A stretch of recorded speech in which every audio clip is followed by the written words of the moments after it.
L'énergie positive, c'est notre affaire à tous, parce que l'énergie, c'est ce dont nous avons besoin tous, chaque jour. Nous avons aussi besoin de notre planète, pour aujourd'hui et pour les générations à venir. Alors comment allons-nous faire correspondre nos besoins à ceux de notre planète? Comment allons-nous atteindre les objectifs climatiques de l'Europe? La Belgique deviendra-t-elle vraiment neutre sur le plan climatique d'ici 2050? Et quel rôle joueront les sources d'énergie que nous connaissons et utilisons aujourd'hui, comme le gaz et l'électricité? Nous examinerons les options qui s'offrent à notre pays. J'ai le plaisir d'accueillir Olivier Skilbin de Climact, qui est une société de conseil spécialisée dans la promotion des énergies renouvelables, la réduction de l'empreinte carbone et l'amélioration des scénarios zéro carbone. Vous avez travaillé pendant 11 ans à la COAP, l'organisme de régulation des marchés wallons de l'électricité et du gaz, et vous n'avez depuis lors jamais cessé de promouvoir les énergies vertes. Selon vous, je vous cite, « La transition énergétique ne se fera pas sans les bioénergies ». Alors, M. Skilbin, Climact a mis au point pour les autorités belges un outil permettant d'imaginer des scénarios zéro carbone pour l'économie du pays. Et la grande question est comment les autorités publiques pourront-elles remplir des objectifs de réduction de gaz à effet de serre de plus en plus sévères? Dans quelle mesure les plans nationaux et régionaux devront-ils être revisités et adaptés? Mais en fait, il y a des grandes lignes directrices. On le fait pour l'instant pour les autorités belges, mais on le fait aussi pour d'autres géographies, on le fait au niveau européen. Et il y a énormément de paramètres, de scénarios possibles, mais il y a des grandes constantes. La première, c'est d'abord qu'il va falloir décarboner. Donc, au niveau de la production d'énergie, c'est clair qu'on va devoir substituer les énergies fossiles par des énergies renouvelables. Ça, on ne peut pas y échapper. Et l'autre aspect, c'est qu'on va devoir réduire drastiquement notre demande en énergie.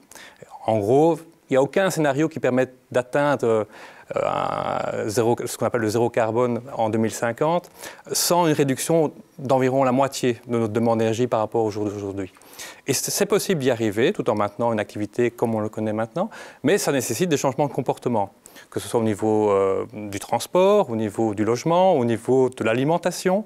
Donc c'est vraiment des impacts qui vont au-delà de ce qu'on entend souvent en discussion sur le secteur de l'électricité, par exemple. C'est beaucoup plus large et c'est vraiment important. Donc c'est possible, mais c'est ambitieux. Donc c'est pas évident. Voilà.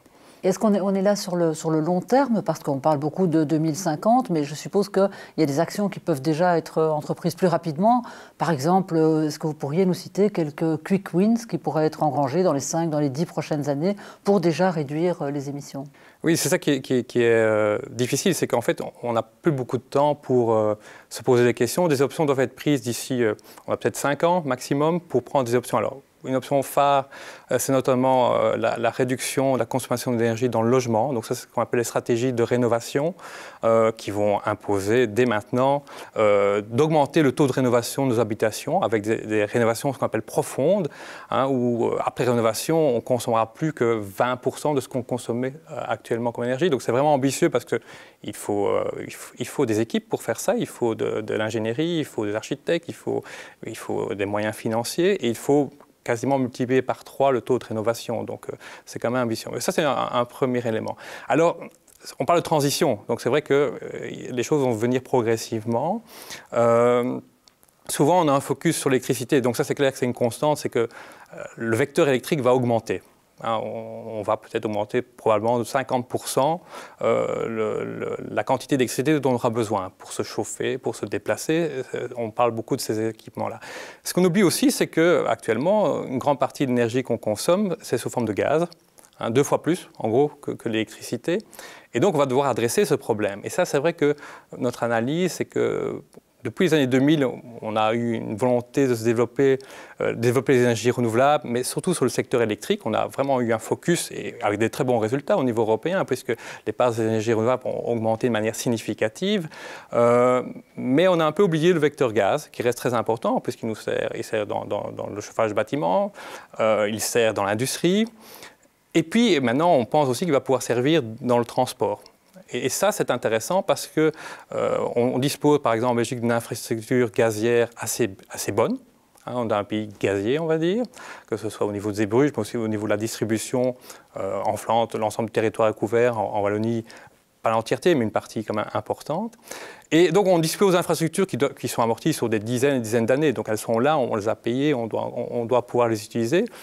Mais la question fondamentale, c'est quelle molécule on va transférer. Est-ce que ce sera toujours du gaz d'origine fossile? Je vous l'ai dit, non, ça, à terme, on ne pourra plus se le permettre. Donc, on va devoir utiliser un autre type de gaz, c'est ce qu'on appelle le gaz renouvelable. Et une des étonnements, sincèrement, depuis quelques années, c'est que les études de potentiel sur ce gaz renouvelable ont montré qu'en fait, même si on regarde que le gaz renouvelable domestique, c'est-à-dire produit en Belgique ou en Europe, c'est pas rien en fait. Ce sont des quantités importantes. Certaines études vont jusqu'à estimer à 1/4 des besoins actuels de gaz naturel consommés au niveau européen. On pourrait produire, donc pour les chiffres d'ingénieurs, c'est 1000 TWh, donc c'est 1/4 de ce qu'on consomme actuellement sous forme de gaz fossile. On pourrait le produire sous forme de gaz renouvelable, donc, qui est neutre en carbone. Et donc ça, c'est vraiment quelque chose d'assez récent. On n'avait pas pris conscience de l'importance de cette source d'énergie. Et donc ça, c'est intéressant. C'est vraiment ce qu'on doit faire maintenant, c'est de poser la question comment peut-on progressivement augmenter la part du gaz renouvelable pour atteindre 100% à l'horizon 2050. Parce qu'en 2050, il n'y a plus de place pour du gaz fossile, ça c'est clair. Et donc, je sais que Climact travaille justement actuellement sur une étude qui vise à identifier les avantages et les bienfaits de ce gaz renouvelable. Est-ce que vous pouvez nous en dire un peu plus? Bon, il y a effectivement les réductions des émissions de CO2, mais j'imagine qu'il y a d'autres bienfaits. Oui, mais donc ça c'est vrai que quand vous parliez tout à l'heure de bioénergie, la bioénergie fait un peu peur.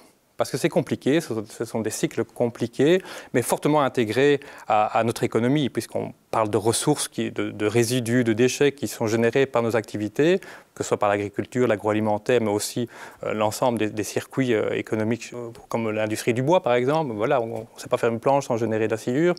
Donc, toutes ces matières-là peuvent être utilisées d'abord pour une valorisation en matière, mais puis ensuite, une fois qu'on ne sait plus le valoriser en matière, on peut l'utiliser en énergie. Mais pour que ce soit fait proprement, il y a des conditions à remplir. Et ce qu'on appelle, de manière générale, de vérifier des critères de durabilité notamment. Et donc c'est compliqué. Mais voilà, et on peut être heureux qu'en Europe, on mette en place un cadre qui vérifie cela. Et donc, c'est un peu ce qu'on a voulu voir ici, puisque au niveau de la Belgique, on a étudié, Gaz.be avait étudié avec l'aide de Valbium le potentiel de gaz renouvelable domestique qu'on pouvait imaginer mobiliser à l'horizon 2030. Et donc, pour donner l'ordre de grandeur, c'est quand même 10 TWh, donc c'est quand même un pourcentage non négligeable pour la Belgique à relativement court terme. La question qui nous est adressée, c'est voir est-ce que si on mobilise ce potentiel, est-ce qu'au niveau d'abord bilan gaz à effet de serre, on est sûr qu'on va réduire les émissions de gaz à effet de serre sur l'ensemble de la chaîne, donc depuis la culture jusqu'à l'utilisation finale du gaz, que ce soit dans un véhicule ou bien dans une centrale électrique ou bien dans une chaudière domestique dans votre maison.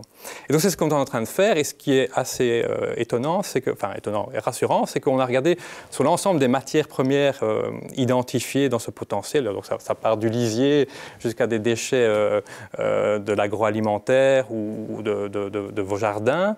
Eh bien, le bilan est favorable, et largement favorable. Ça veut dire que les premières estimations, donc c'est à prendre avec certaines précautions, si on comptabilise toutes les émissions évitées liées à l'utilisation de ces matières dans une unité de biométhanisation pour en faire du biogaz, et puis l'épurer pour en faire du biométhane qui pourra être utilisé dans le réseau de gaz classique, eh bien, on va pouvoir réduire les émissions de gaz à effet de serre de l'ordre de 10 à 20% par rapport au secteur agricole. Donc, les émissions, vous savez que le secteur agricole est un secteur qui a une contribution non négligeable au niveau des émissions de gaz à effet de serre, eh bien, on pourrait déjà réduire entre 10 et 20% ces émissions rien que par la mobilisation de ces matières premières pour en faire du biogaz. Et ça, c'est uniquement sur les aspects pratiques qu'on appelle culturels, sur les pratiques agricoles, donc une meilleure gestion des matières sur l'épandage dans les champs et autres. Donc ça, c'est déjà des avantages. Donc c'est vraiment des choses qui se mettent en marche, puisqu'on a environ en Belgique déjà 2 unités qui ont été mises en service récemment. Et puis,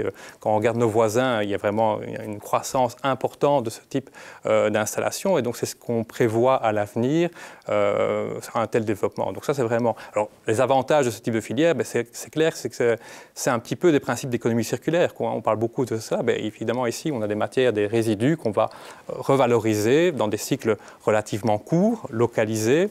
Et donc, c'est un intérêt pour les personnes qui disposent de ces matières premières, pour des exploitants agricoles, c'est une source de revenus complémentaire. Donc là, il y a des avantages indéniables. Il y a l'énergie qui va être produite, qui va pouvoir se substituer à du gaz naturel fossile. Donc ça, c'est clair. On va réduire nos importations.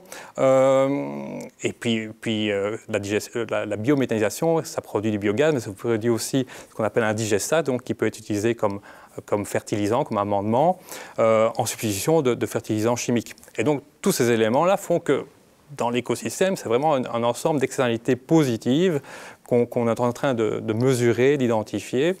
Et puis, la question, c'est voir comment on pourra convertir ça sous forme de valeur économique. Donc ça, c'est l'intérêt. Et l'unité de mesure, pour l'instant, c'est la réduction de gaz à effet de serre, puisqu'on parle toujours de la valeur de la tonne de carbone. Et donc, on est en train de voir dans quelle mesure, quelle serait la valeur de la tonne de carbone qui permet de justifier le développement de ce type d'installation. Et c'est assez rassurant. Voilà. Oui, parce que la diminution de l'émission des gaz à effet de serre, c'est relativement facile à mesurer. Mais évidemment, les autres avantages dont vous parlez, il faut peut-être savoir les mettre en valeur au niveau de l'agriculture, de l'économie circulaire, etc. C'est peut-être ça qui ne se sait pas encore suffisamment ? Il y a beaucoup de doutes. Donc, ce sont des filières compliquées. Donc, et c'est vrai que suivant les pratiques, on peut parfois avoir des exemples moins favorables. Mais en gros, quand on voit ce qui se passe en Belgique, on peut être rassuré et on voit les installations maintenant qui se mettent en service. Elles sont vraiment de grande qualité, avec des taux de disponibilité élevés, avec des mesures technologiques assez performantes pour réduire les fuites de méthane et autres. Et donc, on a des performances assez bonnes. Donc ça, on peut quantifier. Maintenant, tout le reste, c'est vrai que ce n'est pas évident à mesurer parce qu'il y a une grande diversité de cas, que si on s'occupe de déchets, si on s'occupe de lisiers. Et puis, il y a la situation actuelle et il y a surtout la manière dont ça va évoluer dans le temps. Je vous ai dit, les scénarios de transition bas carbone requièrent un changement radical de nos comportements, y compris au niveau de l'alimentation. Et donc, la manière dont l'agriculture est organisée à l'heure actuelle va probablement évoluer à l'avenir. Et donc, les ressources qu'on pourra mobiliser pour faire du biométhane vont évoluer également. Et donc, ça, c'est des choses qui doivent être prises en compte. C'est ce qu'on essaie de faire pour l'instant, d'anticiper un petit peu ces évolutions. Mais à la grosse louche, on voit que malgré tout, il y aura toujours une quantité disponible qui pourra être utilisée à ce niveau-là. Ça ne va pas résoudre le problème de l'ensemble, mais c'est une piste et à ce stade-ci, on ne peut pas ne pas mobiliser l'ensemble des pistes. On ne peut pas faire. Et donc ça, c'est un risque. Souvent, on entend rapidement les discours en disant le tout à l'électrique. On sait que ce n'est pas possible. Et donc, il faut tenir compte qu'il y a des alternatives et c'est maintenant qu'il faut les creuser compte tenu de notre réalité. On a des ressources disponibles en bioénergie et puis on pourra aussi éventuellement les importer.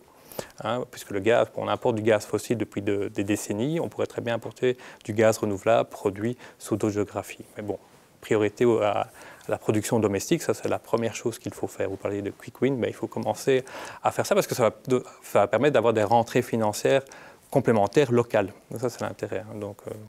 Quand vous parliez de l'évolution des comportements, notamment au niveau alimentaire, j'imagine que c'est notamment le fait que les gens mangent de moins en moins de viande et que peut-être, ça aura une influence sur la filière de production de biogaz, oui, en tout cas sur la partie qui est basée sur le lisier. C'est le niveau d'intensité de l'agriculture, c'est effectivement... On ne demande pas que l'on devienne végétarien, ce n'est pas ça qui est requis. C'est simplement revenir sur des normes classiques comme celles de l'OMS, en termes de quantité de viande, qui sont bonnes pour la santé. Si on ne fait rien que ça, ça va évoluer. Mais cela étant, il restera toujours des matières, parce qu'il y a une grande diversité de résidus qui ne sont pas valorisables. Vous avez abordé déjà un petit peu le mix énergétique. Je sais que le Bureau fédéral du plan a publié récemment une étude qui s'appelle Fuel of the Future, qui propose soit un scénario basé très largement sur l'électricité, soit un scénario qui fait appel à plusieurs sources d'énergie, notamment au gaz. Et si j'entends bien, vous êtes plutôt favorable à quelque chose de un scénario plus varié qui ouvre la porte à différentes sources d'énergie? Oui, il y a encore des questions. Donc, j'appelle surtout à ce que l'on étudie, et il n'y a pas que Climac, mais que l'ensemble des experts étudient ces options-là, parce que probablement que dans certaines situations, le véhicule électrique ne sera pas l'idéal. On pense actuellement à tout ce qui est charge un peu importante. Donc, le véhicule électrique a des limites pour l'instant. Il y aura des évolutions certainement. Et ces limites-là, on ne les retrouve pas avec le gaz dès aujourd'hui. Donc ça peut déjà être des solutions pour des flottes, je parle de bus ou de camions, ça peut déjà être utile.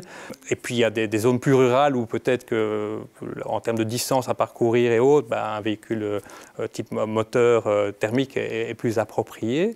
Bon, on ne connaît pas encore tout, donc il y a encore des choses à évaluer.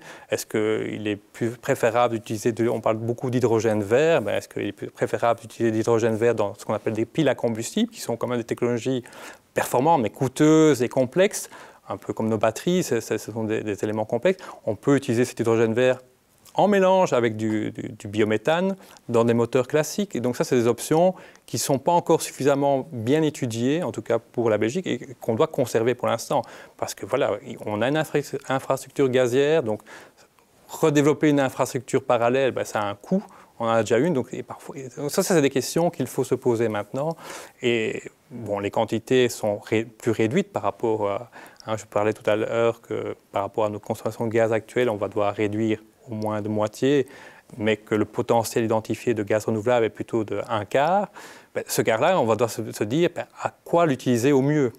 Est-ce que c'est pour transporter des personnes? Est-ce que c'est pour alimenter des centrales électriques qui viendraient en substitution d'une centrale nucléaire?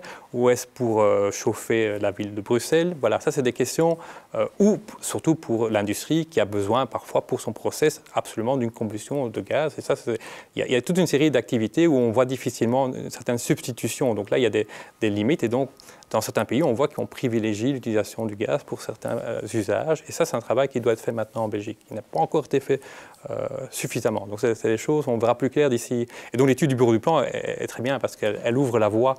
C'est la première fois où, concrètement, on sort du scénario tout à l'électrique. Et est-ce que toutes les régions en Belgique sont au même niveau de développement et de conviction, si je puis dire? Et sinon, pour quelles raisons? Qu'en Wallonie, il y a une volonté de développer le biogaz, comme il y a cette volonté aux Pays-Bas, en France, voilà, ce n'est pas la seule région. En Flandre, c'est beaucoup plus mitigé. Donc, en Flandre, il y a plutôt une sorte de standstill, une réflexion sur va-t-on le faire ou pas. À mon avis, c'est une réflexion qui doit être réactualisée, parce que quand on voit ce qui se passe ailleurs, moi j'anime un groupe qui représente l'ensemble des États membres au niveau européen qui réfléchissent sur ces politiques de développement des bioénergies. Le biométhane, le biogaz, c'est vraiment le vecteur qui est privilégié sur la plupart des géographies européennes.